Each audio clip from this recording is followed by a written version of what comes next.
What's up, guys? So yesterday in the video I posted, I had some footage of the load screen of Dragon Ball FighterZ, and some very eagle-eyed viewers saw that now there are some interesting symbols that show up on the load screen. So like this guy, and these guys, and also all these guys commented asking me, what do these symbols mean? And also I get this question in stream chat about 20 times a day.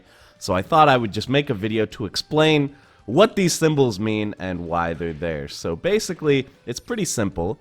These symbols there represent the shortcut settings. So these were added to the game in the last patch. Normally, you had no choice. These shortcuts just always existed, but now you can turn them off. Let me explain exactly what these shortcuts are. So there's simple dash. So simple dash means that if you hold forward and press super dash, you will just get a normal dash. So this is super dash input, but if I do it while holding forward, I get a dash. And that applies to the air as well, so you can get air dashes by using the super dash input. So if you have trouble with the up forward forward input to get an instant air dash, you might find the super dash shortcut a little bit easier.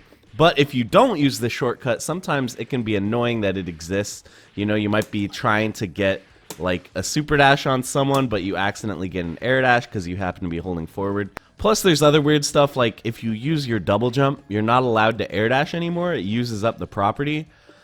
So if you're trying to super dash after double jumping, but you accidentally hold forward, you're going to get a jump heavy instead. So because basically I never intentionally use this shortcut, I never do it on purpose. I just always do double tap forward if I want to dash. I went ahead and turned this off. But again, if you prefer having the shortcut on, definitely keep it on because it might make air dash inputs easier for you. But for me, I just always want to get a super dash when I hit super dash. I don't want to have to worry about it. So that also fixes the issue with double jump and then hold forward and press super dash. You'll actually get a super dash now. So I just like not having to worry about it. The other shortcut here is for quick tag. So you probably know you can tag by holding down the assist button, but you can also tag by pressing forward plus assist, and that basically just lets you get a tag faster than holding the button, because you don't have to wait for that split second for the tag to go through when holding the button. So there's a few kind of annoying things about this. One is that you can't dash and call an assist at the same time. Pretty much you can't be moving forward and calling an assist at the same time. It's just not possible. So that's kind of annoying. And also there's weird stuff if you try to call assist during combos. Like let's say I want to do a quarter circle forward move and an assist at the same time. You can see here I can't get my assist to come out. And that's because the game is trying to raw tag me. But it's actually a situation where you can't raw tag. You can't raw tag during a special move. And so nothing happens. So my assist just isn't going to come out here. To get the assist to come out, you have to let go of the stick and then press assist, which is kind of annoying. Or if you accidentally press the assist button first, you're just going to get a tag. Like if you have like split second wrong timing and you hit the assist button 1 frame before you hit the attack button, you're just going to get a tag. So I find this generally annoying. So we have 2 new settings now. If you put it over 1, this turns quick tag to down plus assist. So some people definitely prefer this. You can now dash forward and call assists at the same time. So that's pretty nice. And it fixes a lot of combo issues. So as you can see, if you just hold down and press tag, you will tag. So yeah, this I think is a good solution for a lot of people. Personally, I still find it a little bit annoying. Basically, I never quick tag on purpose. Pretty much the only time I raw tag, I do it by holding the button. And the reason for this is, say the enemy is like pressuring you. So they're doing like a block string and you want to tag out during it. You have to let go of back to try to tag. And if you let go of blocking, you're really opening yourself up to getting hit. So I don't like tagging like this generally. I prefer to just be able to hold the tag button, and then at your first opportunity, it'll automatically tag for you. So I like just being able to hold down the tag button and not worry about letting go of blocks. So because of that, you can also go in and just turn off quick tag altogether. And that's what I do. I definitely understand if you don't want to do that. If you want to have the option to tag more quickly than holding down the button, that's completely fair, and I understand.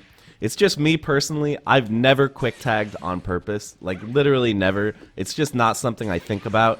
If I want to tag, I just hold the button. So I prefer just having the shortcut turned off altogether. But you can see here, now that I have these button settings set, let's go to character select real quick. Alright, so we'll just pick some characters, doesn't matter.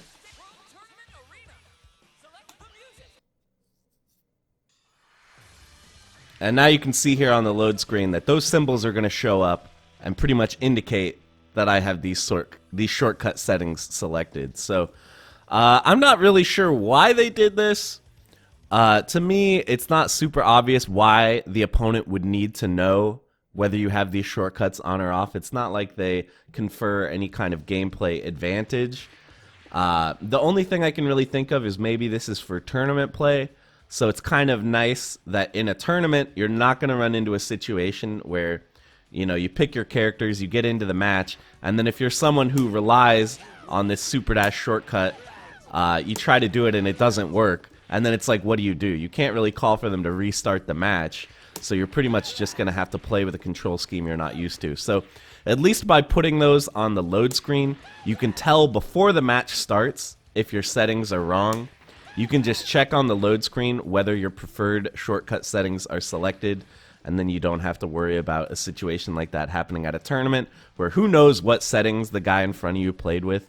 So you can actually have the settings that you prefer. So that's the best explanation I can think of. I'm not really sure. Other than that, I don't think there's like an important reason why it's necessary that both players know whether the shortcuts are on for each person. But yeah, regardless, that's the little explanation for what those symbols actually mean.